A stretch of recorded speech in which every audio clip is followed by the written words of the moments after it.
اللہ تعالیٰ نے میاں بیوی کو ایک دوسرے کی خوشی اور سکون کے لیے بنایا ہے اور انہیں ایک دوسرے کا لباس بنایا ہے۔ اب اللہ رب العزت نے میاں بیوی دونوں کے الگ الگ حقوق رکھے ہیں۔ اگر میاں بیوی اسلامی تعلیمات کے مطابق زندگی گزاریں تو یہ دونوں پرسکون رہیں گے، لیکن اگر شوہر چاہے کہ میری بیوی میری غلام بن جائے تو ایسا ہرگز نہیں ہو سکتا، بلکہ ایسا کرنے والا شوہر کبھی بھی بیوی کی محبت نہیں پا سکتا، اور اگر بیوی یہ چاہے کہ میرا شوہر مجھ سے محبت کرے تو ایسا کرنے والی بیوی اپنے شوہر کی محبت کبھی نہیں پا سکتی، اور شوہر اس سے متنفر ہو جاتا ہے، اور جس عورت پر اس کا شوہر ناراض رہے تو اس پر اللہ بھی ناراض رہتا ہے۔ میری پیاری اسلامی بہنوں، اگر یہ 5 جملے اپنے شوہر کو بولو گی تو مرنے کے بعد ان 5 عذابوں کی مستحق بن جاؤ گی۔ اس سے پہلے میں تمہیں ایک عبرت ناک واقعہ سنانا چاہوں گی۔ اس واقعے نے لاکھوں کروڑوں لوگوں کی زندگی بدل دی۔ وہ واقعہ کچھ یوں ہے کہ ایک خوبصورت حسین و جمیل عورت تھی۔ جس قدر وہ زیادہ خوبصورت تھی اس سے کہیں زیادہ وہ عبادت گزار تھی۔ اسی علاقے میں ایک امیر شخص رہتا تھا۔ اللہ تعالیٰ نے اسے بہت زیادہ مال و دولت سے نواز رکھا تھا۔ جس قدر وہ زیادہ امیر تھا اس سے کہیں زیادہ وہ نیک دل بھی تھا۔ تو ایک دن کہیں جا رہا تھا، جاتے جاتے اس کی نظر اسی خوبصورت عورت کے چہرے پر پڑی۔ جیسے ہی اس نے دیکھا وہ تو اس کا دیوانہ بن گیا۔ وہ گھر گیا، جا کے اس نے نکاح کا پیغام بھیج دیا۔ عورت نے نکاح کا پیغام قبول کر لیا، دونوں کی شادی ہوگی کہ اللہ کا کرنا ایسا ہوا اس عورت کو کینسر جیسی مہلک بیماری لگ گئی۔ عورت بیمار رہنے لگی۔ چونکہ اس کا شوہر کافی امیر تھا تو اس نے اس کا کافی علاج معالجہ کروایا، مگر بیماری نہ گئی۔ پھر ہوتا تو وہی جو اللہ کو منظور ہو، اور ایسا ہی ہوا۔ ایک دن آیا کہ مہلک بیماری نے موت کے فرشتے کو بلایا اور اسی کی دبوچ میں اسے دے دیا۔ انتقال کے بعد جب عورتیں اس شریعت کے مطابق اسے غسل کفن دینے لگیں کہ غسل کے دوران انہوں نے دیکھا کہ اس کی خوبصورتی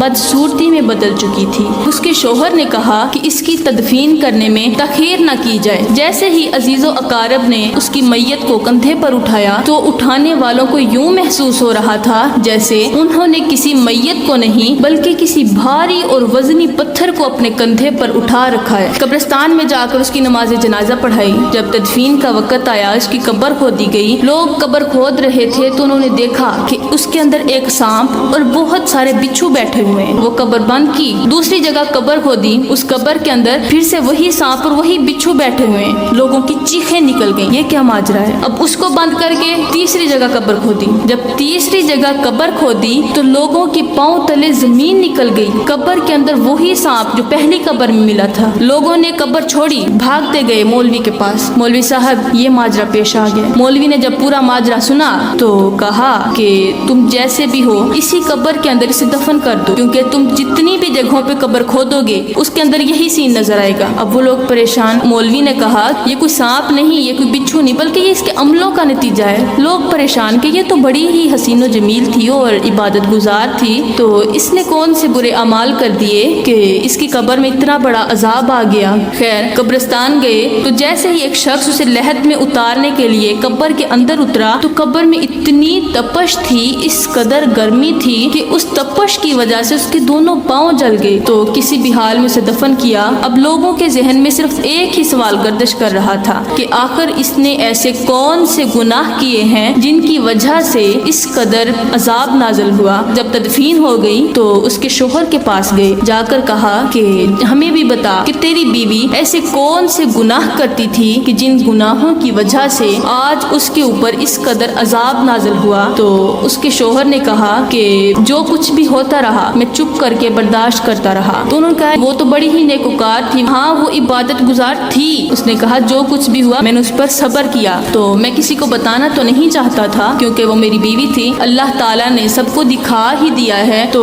پھر میں تمہیں بتا ہی دیتا ہوں وہ کون سے گناہ کرتی تھی۔ خدا را یہ گناہ جو میں آپ کو بتاؤں تو یہ اپنی عورتوں کو ضرور بتانا اور انہیں روکنا ان کاموں سے تاکہ وہ اس عذاب سے بچ سکیں۔ تو اب اس کے شوہر نے بتایا کہ وہ 5 ایسے جملے بولا کرتی تھی کہ جو میرے دل پر لگتے، مجھے تکلیف دیتے۔ کہ اس کا پہلا جملہ جو تھا وہ یہ تھا کہ وہ ہر وقت میرے سامنے اپنی خوبصورتی پر غرور کرتی تھی۔ تو اس کا یہ جملہ مجھے بہت ہی تکلیف دیتا تھا۔ اور اس کا دوسرا جملہ جو تھا وہ یہ تھا، میں جب بھی اسے کسی کسی کام کے لیے بولتا کہ جاؤ میرا یہ کام کر دو، تو آگے سے کہتی میں تیرے باپ کی ملازم تھوڑی ہوں، میں کیوں کروں؟ تو جب وہ یہ جواب دیتی تو میرا دل چکنا چور ہو جاتا۔ تیسرا جملہ یہ تھا کہ وہ میرے والدین کو گالیاں دیتی تھی، اور جو شخص کسی کو گالیاں دیتا ہے اللہ تعالیٰ اس کی قبر میں ایک سانپ مسلط کرتا ہے، جو سانپ اسے ایک ڈانگ مارتا ہے اور وہ 70 گز زمین میں نیچے دھنس جاتا ہے۔ چوتھا جملہ یہ تھا کہ میں جب بھی اپنی بیوی سے اظہار محبت کرتا، آگے سے کہتی ہاں ہاں میری ہی قسمت پھوٹی تھی کہ میں نے تجھ سے شادی کر لی۔ وہ میری اس قدر محبت کے بدلے مجھ سے اتنی نفرت کرتی تھی کہ میرا دل ٹوٹ جاتا تھا۔